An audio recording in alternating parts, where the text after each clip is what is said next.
In order to optimize your camera for taking pictures of kids and pets, there's really just one thing you need to keep in mind. Kids and pets aren't going to slow down for you to take the picture. So you want a pretty fast shutter speed, and you also want the focusing to be as fast as possible. So this camera does give you a scene mode for kids and pets. You can turn your mode dial to SCN, and in the back you can choose kids or pets. I have pets right here, and I have baby 2 and baby 1. These two baby settings, as well as the pet setting, allows you to save a name as well as a date of birth to all the pictures that are taken using these modes. And that can be pretty fun. Another thing the two baby settings will do is reduce the power of the flash if the flash is being used, so you don't blind the child. So just choose the appropriate setting, press set. It'll ask you to set an age and a name if you haven't already, and then press set again to escape. Now the camera has been optimized. This mode does allow me to control white balance, which is great because I may be taking these pictures indoors or outdoors, so the auto white balance is really not great for both situations. So I'll either set the white balance either to daylight or halogen depending on where I'm located.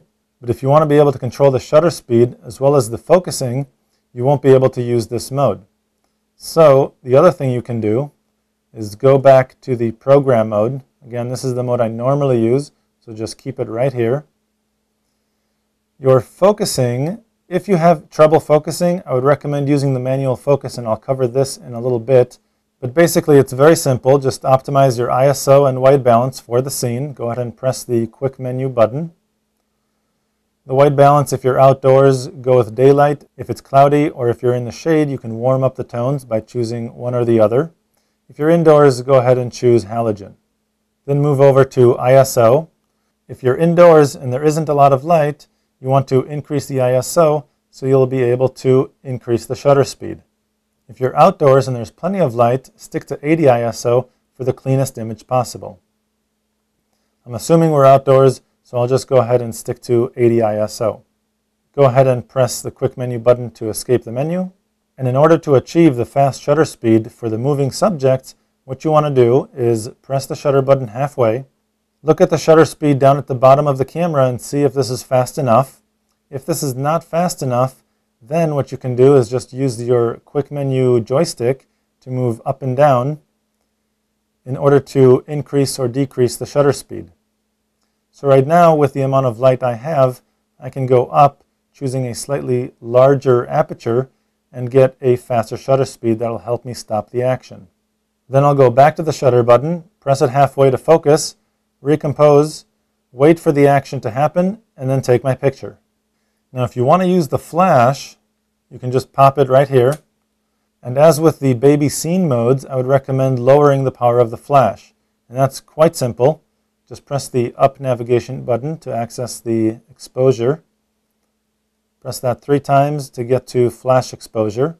And then either use the left or right navigation buttons or the quick menu joystick to move the value to -2 so the flash won't be so powerful.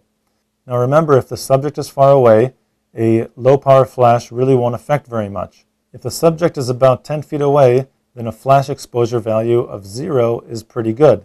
If it's closer, then I would go down, and if it's more than 10 feet away, you need to increase that. But in this case, because we may have sensitive kids, I'm going to decrease the power of the flash.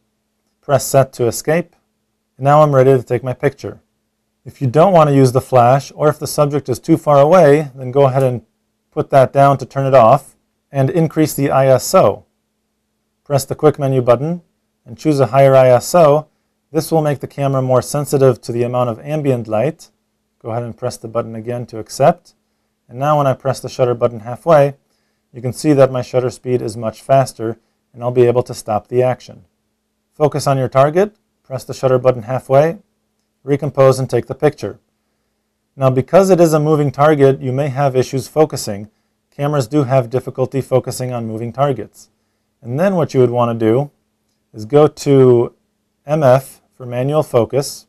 Basically, using the up or down navigation button or the joystick, you can move the distance meter to the appropriate distance from the subject.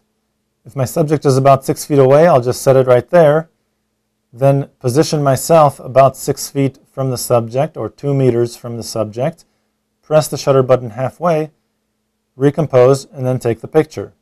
As far as the manual focus ruler is concerned, you can see it here. Right now it's set to feet and inches, but in the main menu I can change this to meters and centimeters if that's more comfortable. To find out much more about digital photography and your digital camera, go to lbguides.com.